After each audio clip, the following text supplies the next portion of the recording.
Hello everyone, and thanks for watching Edupedia World videos. In this video, we'll extend our knowledge of matrices and see two types of operations on matrices, the transposition and calculating an inverse of a matrix. So let's just take a brief recap of what we've done till now. We've seen that matrices are basically a collection of numbers. So let's say we have 2, 1, 7, 3, 2, 5.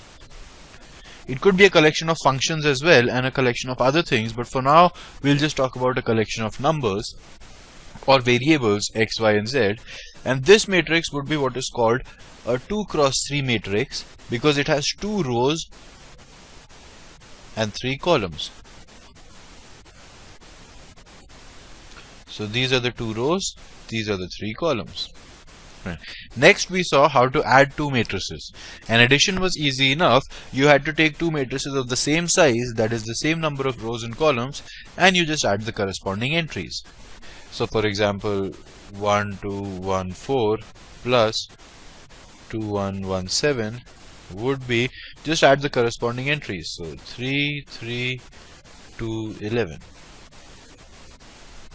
Right, now if there was a third row here 2 9, then we could not add these two matrices because this would be a 2 cross 2 matrix, this would be a 3 cross 2 matrix, and we could not add them together.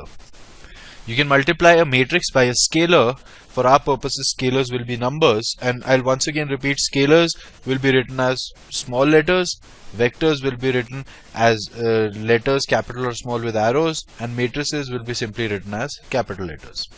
Right. So if you take a scalar and multiply it by a matrix, then you just have to multiply each individual entry with that scalar or that number. So 3 times 2173 would simply be, you just take the scalar and multiply it with each entry, so 6, 3, 21, 9. Right. So this is how to multiply a scalar and a matrix. You could multiply a scalar and a vector the same way. 3 times 217 would be 6321. And we know what a vector is. A row vector is a matrix with just one row, a column vector is a matrix with just one column. And finally, in the previous video, we saw how to multiply two matrices together, and that multiplication definition was somewhat complicated. It wasn't the simple definition you might expect in which you just multiply corresponding entries, and the reason I told you was that that particular definition would not be of very much use to us, whereas the complicated definition we have created, we have designed, is of very much use to us because it makes calculations simpler. So the essence of that was, you take a vector A and you transform it. You take a matrix T and multiply it by the vector A, and you get the new vector B. Right, so let's say A could be A1, A2, A3, and T could be 1 2 1 3 1 3 4 5 7, something like that. So this would be T, let's call it T1 for now. This would be A. Now matrix, when it acts on a vector, it changes that vector into a new vector, which would be our B vector, and the value of that would be given by the definition, which would be, take this row and multiply it with this, and that would be the first entry. So that would be A1 plus 2A2 plus A3, then 3A1 plus A2 plus 3A3, and so on. Now why did we define it in this complicated way? Well, that was because if B is equal to T1A and C, another vector, is equal to T2B, then we can say that it is equal to T2 T1 times A, which is equal to T3A, a new transformation. So we would like to say T3 is equal to T2 T1, and we would like to make this result true for each of the individual entries as well.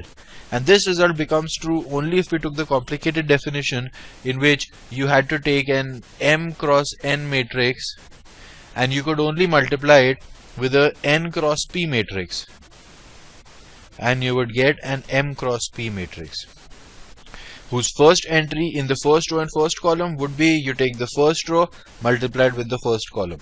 See, the number of entries here, that is the number of columns, has to be same as the number of entries here, that is the number of rows. For the fourth entry and for the fourth row and the fifth column, you take the fourth row here, you take the fifth column here, and you multiply them together, or take the dot product of those vectors. So this is all that we've seen till now: how to add two matrices, how to multiply a scalar with a matrix or a vector, and how to multiply two matrices. And based on these, we also saw some different types of matrices, for example, vectors, square matrices, diagonal matrices, upper triangular matrices, and so on. Now I'm going to introduce one more operation on matrices, which is very useful in simplifying results, and that operation is called the transposition.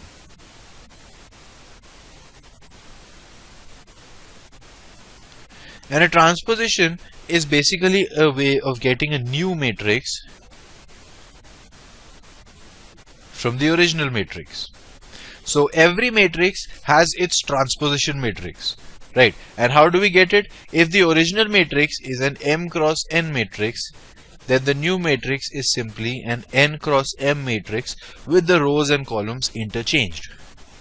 So let's take a simple 3 cross 4 matrix: 1 2 1 4 2 5 7 1 3 9 1 2. This is a 3 cross 4 matrix because it has 3 rows and 4 columns. From this, if we make the transposition, which is represented by a T in the upper right corner, that would give us a 4 cross 3 matrix, which has 4 rows and 3 columns. And all that we need to do is interchange the rows and columns. So these 3 rows will become these 3 columns. So the first row 1 2 1 4 will become the first column. The second row 2 5 7 1 will become the second column. The third row 3 9 1 2 will become the third column. You could have done the other way as well. You could have taken these columns and made them the rows. So 1 2 3, the first column would have been the first row. Second column, second row. So we see it gives the same result. So all you need to do is take the first row, make it the first column, take the second row, make it the second column, and so on, or basically interchange the rows and columns. And from that, if you have an m cross n matrix, it would give you an n cross m matrix. It is represented, if the matrix is A, then the transposition is represented by AT. So if A is this matrix, then this matrix is AT, the transposition. Now every matrix has its transposition matrix. This is like a 1-to-1 corresponding. So obviously you can directly see the transposition of A transposition will give me A back. You take this vector and you transpose this vector. 1 2 3, the first row will be the first column, second row will be the second column, and so on. Now if you take a vector that is 1 2 1 4, this is a 4 cross 1 vector which has 4 rows and 1 column. You transpose it, you'll get 1 2 1 4, a 1 cross 4 vector with 1 row and 4 columns. So if you transpose a column vector, you'll get a row vector. If you transpose a row vector, you'll get a column vector. If you transpose a if you transpose a square matrix, that is an m cross m matrix, then the transposition will be a matrix which has the same size, right? So only a square matrix when transposed gives a matrix of the same size. Now there are a few properties related to transposition of a matrix which we should see. The first property is simple enough, and I'll leave it to you to prove on your own, that the transposition of a scalar multiplied by a matrix is simply the scalar multiplied by the transposition of the matrix. So if you have, let's say, 2 times 1 4 5 6 2 1, and you want to transpose this whole thing, that will simply be 2 times the transposition of this vector, which will be 1 4 5 6 2 1, and you can calculate this easily, right? Also, now this is a important result which you need to remember. I'm not going to prove it because it's quite lengthy mathematically, but I suggest you try to write the individual entries and prove it on your own. It's going to help you understand the topic much better. And that identity is AB transpose. The transpose of A multiplied by B is equal to B transpose A transpose, not A transpose B transpose. Now we've already seen matrix multiplication is not commutative, that is A multiplied by B is not the same as B multiplied by A. So AB whole transpose is equal to the transpose of B multiplied by the transpose of A, not A transpose multiplied by B transpose. So this is something which you should remember. Now based on this new operation transposition, it is basically an operation. Instead of converting a vector to another vector, it converts a matrix to another matrix. And based on this transformation, we actually get two new types of matrices which we weren't able to see before because we hadn't studied transposition. And these matrices are symmetric matrices and skew symmetric matrices.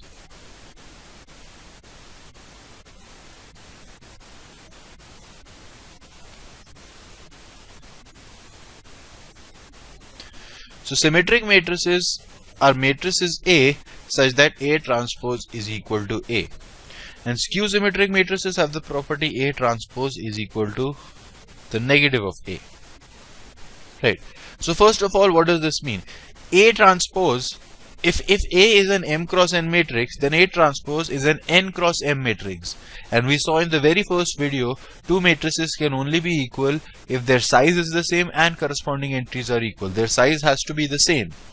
So if A transpose and A have the same size, that means it is only possible that these are square matrices.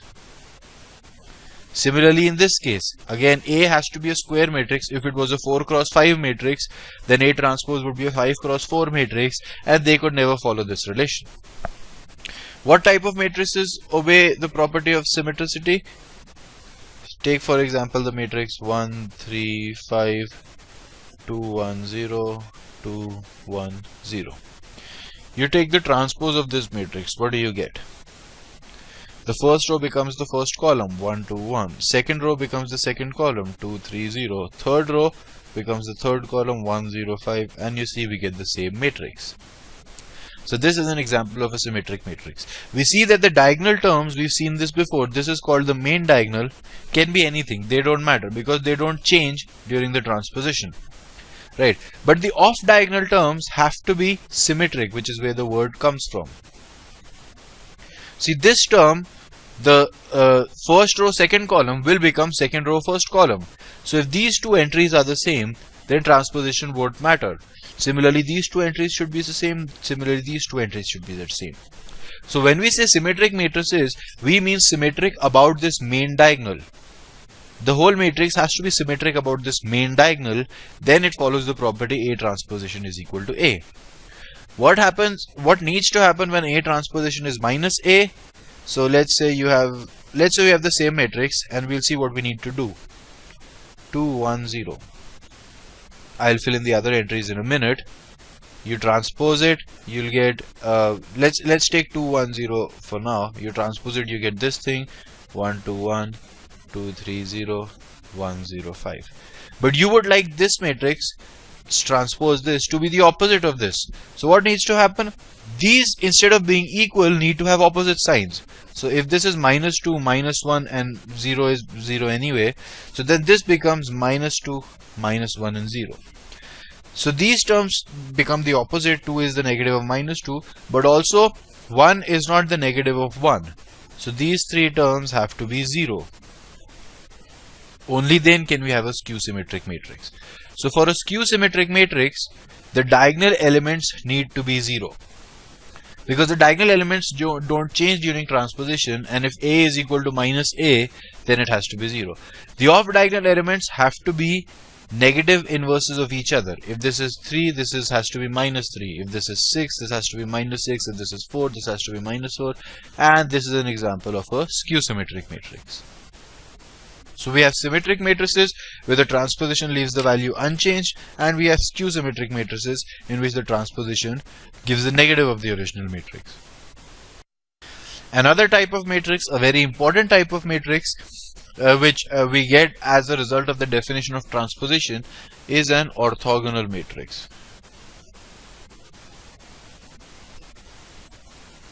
An orthogonal matrix is a matrix A such that A transposition A is equal to I. I is something we've seen before. It is the identity matrix. By the way, in the previous slide when we were doing symmetric and skew symmetric matrices, I wrote them as 3 cross 3 matrices, but as long as they're square, they can be any size. The same goes for orthogonal matrices. If you are multiplying an M cross N matrix with an N cross M matrix, then these two have to be the same, so they both have to be square matrices. Right. So again, this is orthogonal matrices are only valid for square. Right. Now this property is very interesting. What does it do? One thing it does is it preserves the magnitude of vectors in a transformation. So how do we take the magnitude of a vector? First, let's see that. Let's say you have a vector x1, x2, x3. What is the magnitude of this vector? We know that that is root of x1 squared plus x2 squared plus x3 squared.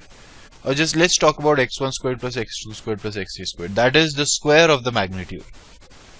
Right. So x1 squared plus x2 squared plus x3 squared is a measure of the magnitude.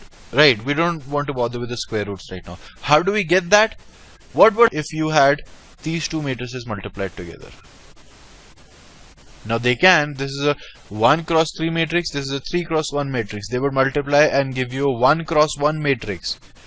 And that would be this multiplied by this, which would be this term.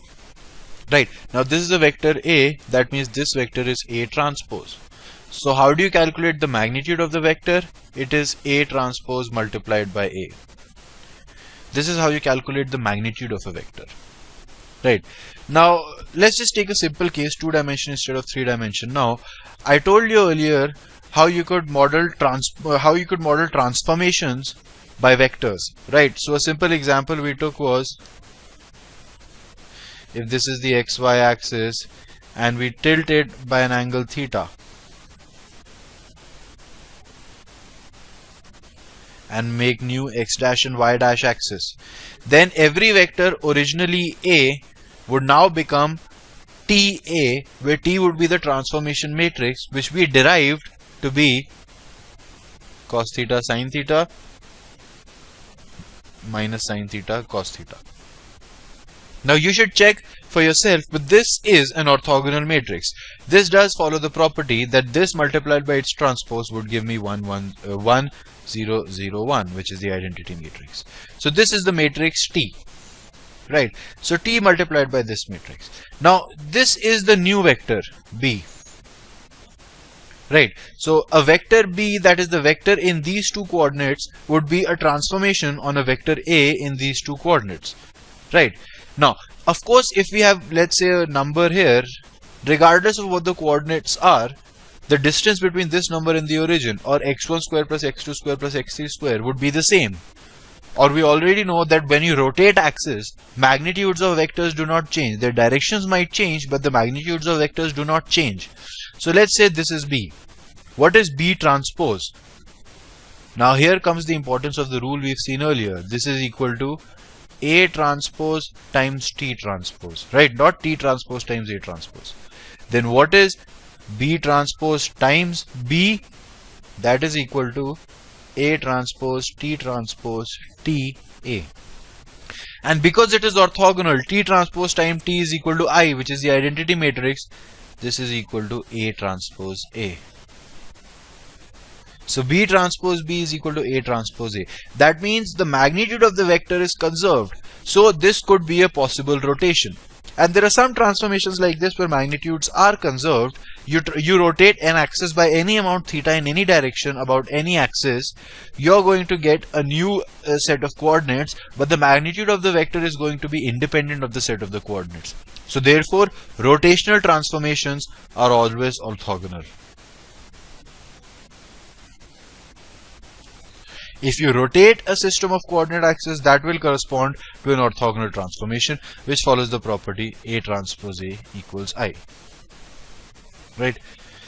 Now, one more thing we've seen interesting here is, if let's say A transpose is equal to B for a second, then we know a vector B such that BA equals I.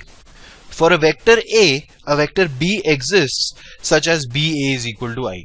This bigger category of vectors is our next step to study, and these are called invertible matrices.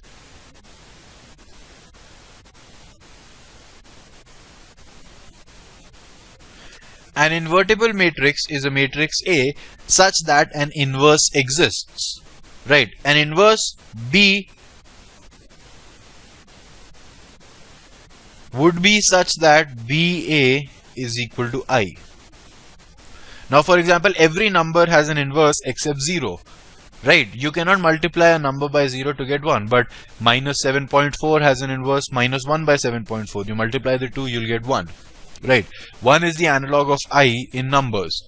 So BA is equal to I. Now if BA is equal to I, then what you can do is you can multiply the right side by B in both sides and the left side by A in both sides, and you'll get AB is equal to AB, right? Which means basically AB whole squared is equal to AB. You can cancel one AB and you could get AB is equal to I. So if there is a matrix B such that BA is equal to I, then it is also true that AB is equal to I, right? And such matrices are called invertible matrices because the inverse, which here is B, exists. Right, so not all matrices have an inverse, but if the inverse exists, then the matrices are called invertible matrices. Now, there is actually a formula by which we can get an inverse of a matrix, but that formula uses a concept called determinants, which we'll do in the next video, so we'll save that formula for later. Right now, I want to look at some unusual properties of matrix multiplication we saw, and we'll see how they can be simplified using this concept of invertible matrices. So we saw that AB is equal to AC does not mean B is equal to C. Right, now let's assume for a second that A is an invertible matrix. That means it has an inverse. Right, so we multiply both sides from the left by A inverse. Remember, when you're multiplying an equation by a matrix, you need to multiply both LHS and RHS on the same side, that is on the left or on the right. So we get A inverse AB is equal to A inverse AC, but A inverse A is equal to I, and I into B is equal to B. That is the property of the identity matrix. So from this we get B is equal to C.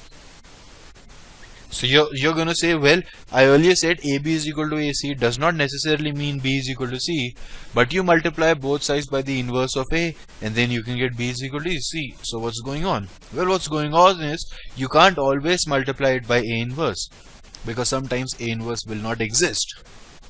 Right, the matrices for which A inverse exists are called invertible matrices, and we'll see how to get the inverse in a later video, but not all matrices have an inverse. So what this tells us is, if A inverse exists, then B is equal to C. If A inverse exists, that means B is equal to C. Right, so if you're working with invertible matrices, then the usual properties of multiplication follow. AB is equal to AC, you can get B is equal to C. In fact, how do you actually get something like this? If you get, let's say, 2x is equal to 9, how do you get the value of x? You multiply both sides by 1 by 2. Right, that's all we are doing. We are multiplying both sides by an appropriate constant to make this thing 1, and we get B is equal to C. We also looked at the rule AB is equal to 0 does not mean either A or B is 0. However, let's say the inverse of A exists. Then you can multiply this side by A inverse and you get B is equal to 0. So either A or B is 0, not necessarily true. However, if the inverse of A exists, then B has to be 0. If the inverse of B exists, then A has to be 0. Because you can multiply the right side by B inverse and you could get AI is equal to 0, which would mean A is 0. So these unusual properties end up happening because some matrices do not have an inverse, but when you are working with invertible matrices, solutions and equations generally tend to be a little bit more simple. This completes invertible matrices. In the next video, we'll start learning about a new concept related to matrices called determinants, and later on we'll see how, given a particular matrix, we can calculate the inverse of that matrix. Thank you.